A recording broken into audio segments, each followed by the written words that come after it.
ассалому алайкум тамошобинони азизу арҷуманд. Нашри барномаи иттилооти ахборо аз телевизиони Тоҷикистон манзуратон мегардонем. ба иттилои мутахассисони соҳаи тиб, яке аз роҳҳои пешгирӣ аз панҷшавии бемории сироятии COVID-19 дар баробари риояи ҳатмии талаботи беҳдоштӣ ваксинатсияи аҳолӣ ба муқобили ин беморӣ мебошад.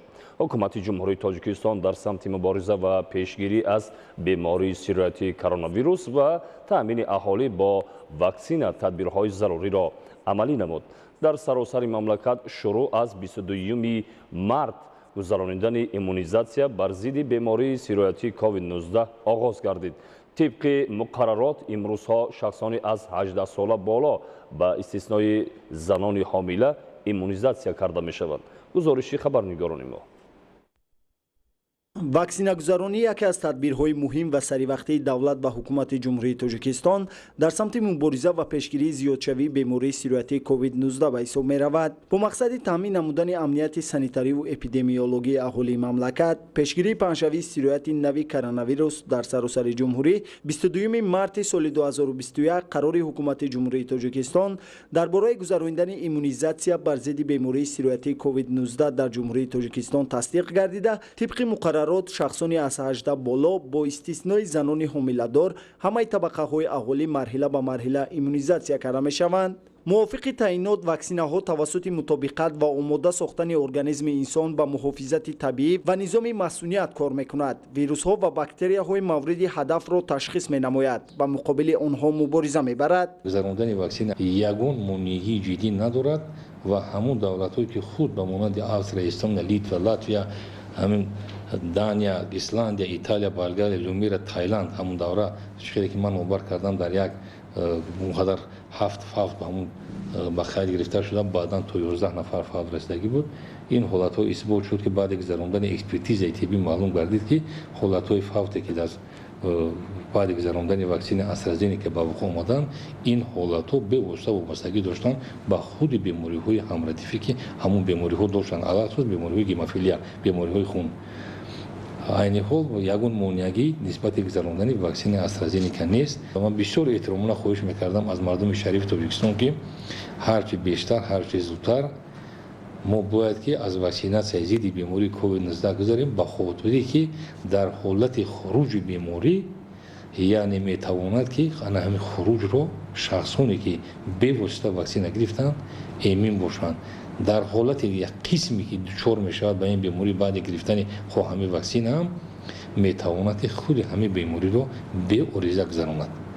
яке аз сабабҳои гузарондани ҳамин ваксинатсия ана ҳамин аст, чунки дар организм вақте ки мо ба мушак мегузаронем худи ҳамин ваксини AstraZeneca ё ваксина ки имрӯз айни ҳол дастрас аст, ваксина коронавак, дар муддати накам аз 2 ҳафта дар организм аллаки антитела пайдо мешавад, яъне ин маънои онро дорад ки дар ҳолати ворид гардидани сироят алахсус сирояти COVID-19 худи ҳамин организм метавонад ки ба муқобили ҳамин сироят мубориза барад ва ин бисёр муҳим аст. аз он маъракае ки ҳозир оғоз шудааст ва рафта истодааст худдорӣ накунад. бо шиддат панҷшавии бемории сироятии коронавирус COVID-19 дар як қатор кишварҳои олам сокинонро зарур аст ки риояи гигиенаи шахсӣ ва ҷамъиятӣ, фосилаи иҷтимоиро риоя намоянд. дар сурати беаҳамиятӣ эҳтимолияти афзоиши беморӣ дар байни аҳолӣ бештар мегардад. ба иттилои мутахассисони соҳаи тиб, ягона роҳи пешгирии ин бемории сироятӣ эмгузаронӣ ва риояи ҳатмии талаботҳои беҳдоштӣ мебошад. рушди босуботи кишвар аз солимии ҷомеа ва ҳар фарди он вобаста аст. солимии ман низ аз рушди босуботи кишвар зарур аст. пас сокинони мамлакатро зарур аст ки ба тарсу ҳарос дода нашуда ҳатман ваксина гиранд. ман аллакай ваксинаи дуюмро гирифтам ва саломатиам низ хуб аст. ба сокинон низ тавсия медиҳам ки ба муассисаҳои тандурустӣ рафта аз иммунизатсия гузаранд. дар ин сурат мо метавонем миллатро солим нигоҳ дорем. риояи талаботҳои зарурии гигиенӣ ва беҳдоштӣ аз ҷумла эмгузаронӣ бар зидди бемории сироятии COVID-19 омили самараноки таъмини солимӣ аст. бо назардошти ин бояд бо масъулияти баланд дар ҷараёни эмгузаронӣ иштирок намуд, зеро солимии ҳар фарди кишвар солимии ҷомеа ва таъмини рушди босуботи давлат мебошад. манучери Сулаймон, Баҳодури Ҳасан, ахбор. идомаи ахбор. кишоварзӣ яке аз соҳаҳои асосӣ ва пешбарандаи иқтисодиёти ноҳияи нуробод ба ҳисоб рафта. деҳқонон барои зиёд намудани майдони кишт ва истеҳсоли картошка аз заминҳои мавҷуда оқилонаву самаранок истифода мебаранд, то дар таъмини амнияти озуқаворӣ саҳми арзандаи худро гузоранд. гузориши Дигули Маҳмуд дар ин хусус. дар ноҳияи нуробод бо гузаштан ба шаклҳои нави хоҷагидорӣ, шумораи хоҷагиҳои деҳқонӣ афзуда, майдони кишти зироатҳо ва истеҳсоли маҳсулот бештар гардид. аз ҷумла маҷмӯи умумии маҳсулоти кишоварзӣ давоми соли ҷорӣ 59 миллион 680 ҳазору 700 сомониро ташкил намуд, ки нисбати ҳамин давраи соли гузашта 102%, ё ин ки 1 миллион 586 ҳазор сомонӣ зиёд мебошад. самти асосии хоҷагиҳои деҳқонӣ картошка парварӣ буда, деҳқонон ҳамасола аз заминҳое дар ихтиёраш буда аз 10 то 30 тонна картошка истеҳсол мекунанд. ин аст ки сол то сол истеҳсоли картошка зиёд шуда истодааст. соли равон бо мусоид омадани боду ҳаво дар муқоиса ба соли гузашта, аҳли заҳмати хоҷагиҳои ноҳияи нуробод ба кишти зироатҳои кишоварзӣ бахусус картошка пештар шурӯъ карда буданд. ин аст ки дар ҳудуди як қатор ҷамъиятҳои деҳот аз ҷумла Сафедчашма, Муҷихарф, Хумдон аҳли заҳмати хоҷагиҳо кишти картошкаро афзоиш дода, нашъунамои қитъаҳо дар ҳолати хуб қарор дорад. ба гуфти мутахассисони соҳаи кишоварзӣ, дар сурати саривақт ба ҷо овардани қоидаҳои агротехникӣ, таъмини нуриҳои минералӣ, тухмиҳои хусифати картошка ва обмонии шабонурӯзии қитъаҳои мавҷуда, ҳосилнокии заминҳои картошказорро боз ҳам бештар хоҳад кард. ноҳияи нуробод ноҳияи аграрӣ буда, он яке аз соҳаҳои афзалиёни хоҷагии халқ ба шумор рафта, мардум ба шинонидани навъҳои картошкаи Тоҷикистон, Пикас, Бегроза, Аладдин ва Гала, ки онҳо ба шароити иқлими мо мутобиқ буда, деҳқонон аз ҳар як гектар 150 то 200 центнери ҳосили фаровон ба даст меоранд. кишгардон омили асосии ҳосилнокии заминҳо мебошад. аз ин рӯ деҳқонон ба кишгардон ва тухмиҳои хушсифат диққати аввалин дараҷа дода, то ки ҳосили фаровон истеҳсол намоянд. боду ҳавои соли равон барои кишти зироатҳои кишоварзӣ хеле ҳам мусоид омад.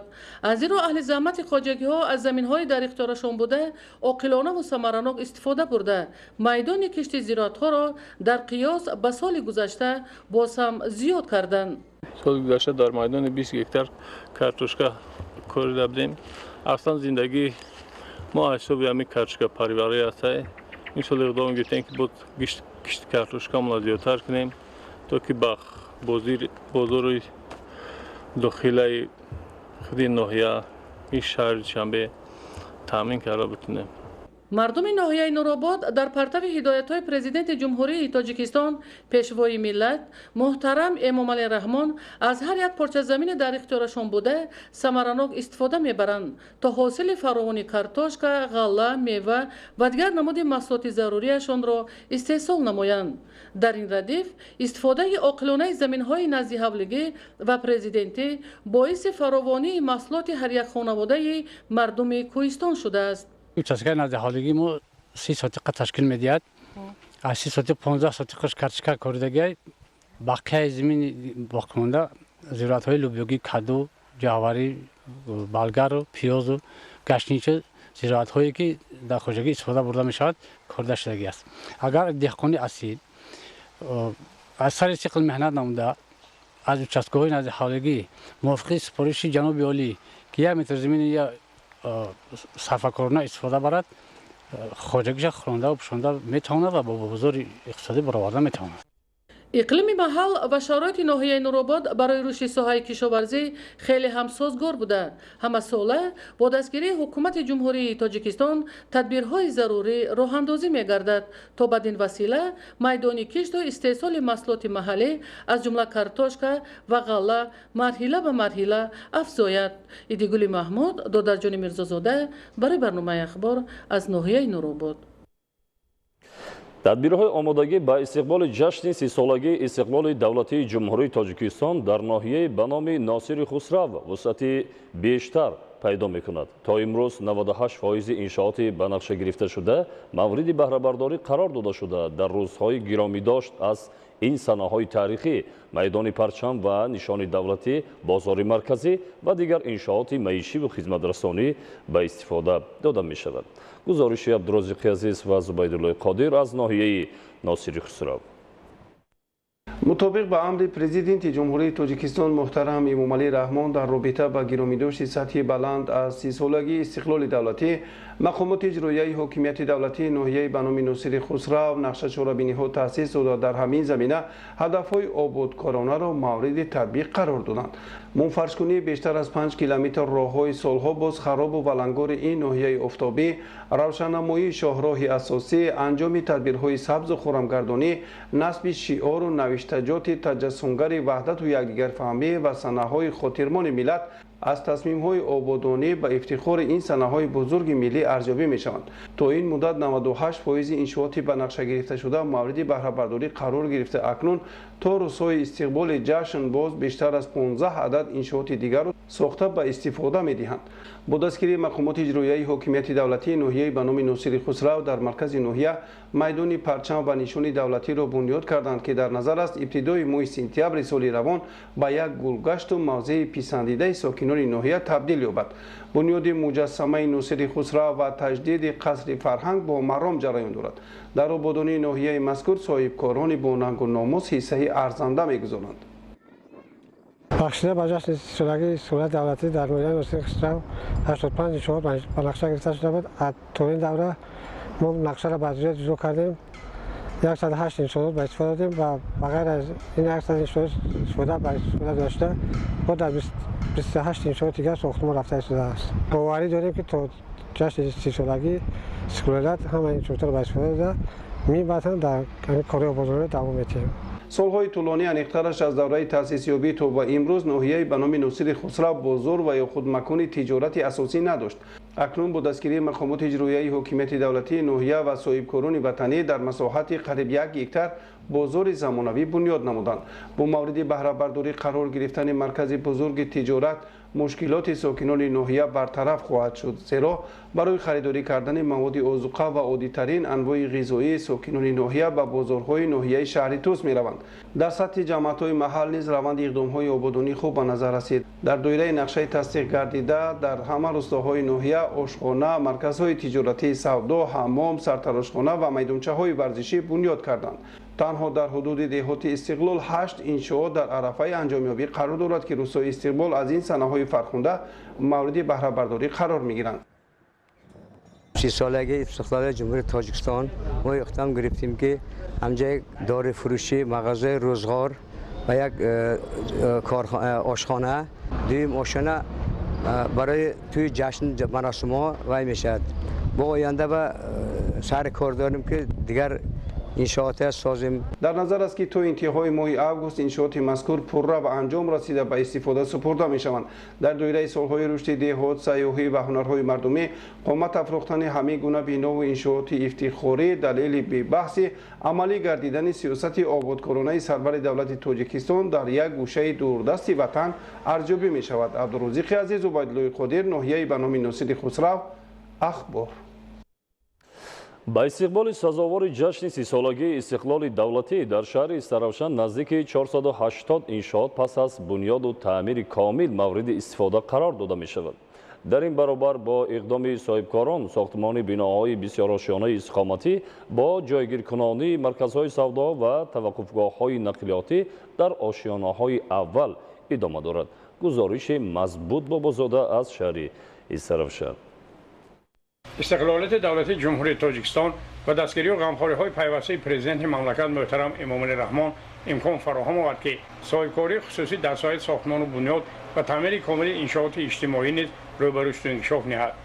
در شهر استرافشان باستانی با اقدام صاحبکاران با آرون و ناموس و ساکنان خیرخواه و احسانکار جهت استقبال سزاوار از جشن مکرم ملت 30 سالگی استقلالیت دولتی جمهوری تاجیکستان بنیاد بناهای بسیار روشن استقامتی با نظرداشت مرکزهای سودا و خدمترسانی و توقفگاه‌های نقلیاتی جریان تازه گرفته است. صاحبکار وطنی عبدالواحد کلیف برای آباد و نظرآباد گردیدن یک گوشه تاجیکستان بیشتاسا در خیابان اسماعیل سومانی شهر استراشان با خرج زیاد از 6 میلیون سومانی بنای 8 آشیانه استقامتی را با مرکز سودا و خدمت رسانی بنیاد و به استقبال جشن ملت مورد استفاده قرار داد.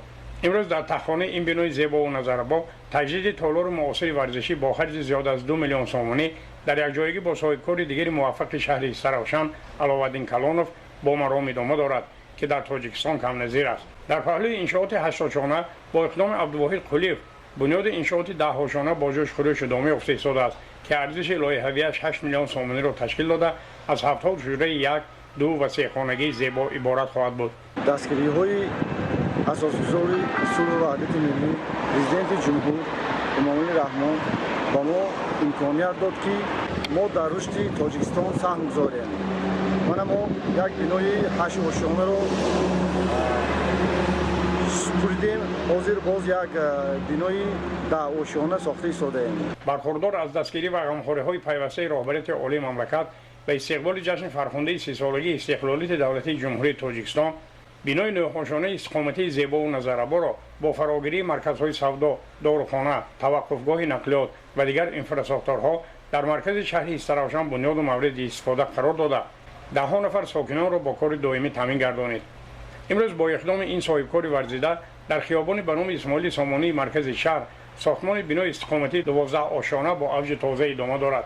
طبق لایحه ساختمان در تخانه بنا توقفگاه برای نزدیک 100 عدد نقلیات گوناگون تمغه سبوگرو و در آشیانه یکم تالار حسن، سرتراشخانه، مرکزهای سودا و خدمت رسانی بنیاد گردیده گرد و اطراف بنای بسیار آشیانه استقامتی گل و گلزار و انفراستراکچورهای دیگر ساخته و مورد بهره برداری قرار داده می‌شوند. همینطور در شهر استراشان با مبلغ‌گذاری صاحبکاران وطنی و برون‌مرزی و کمک دستگیری اهالی احسانکار جهت استقبال ارزنده از جشن بزرگ استقلالیت دولتی جمهوری تاجیکستان یکچند انشاءات از 6 تا 9 آشیانه، مرکزهای کامپیوتری، سودا و خدمت رسانی، تکمیل آموزش فن‌های دقیق، ریاضی و طبیعت شناسی، داروخانه‌ها، حمام و کاشانه‌های حسن، انشاءات فرهنگی و فراغتی، کتابخانه‌های معاصر و ورزشگاه و تالارهای زیبا و نظرآباد ورزشی بنیاد و مورد بهره برداری قرار داده اهالی بیشغل با کار دائمی و موسمی فرا گرفته می‌شوند. مزبوط بابازاده از شهر استراشان برای برنامه اخبار. بیننده‌های عزیز و ارجمند، این بود برنامه اطلاعاتی اخبار. تنسیت خاناباد باشید.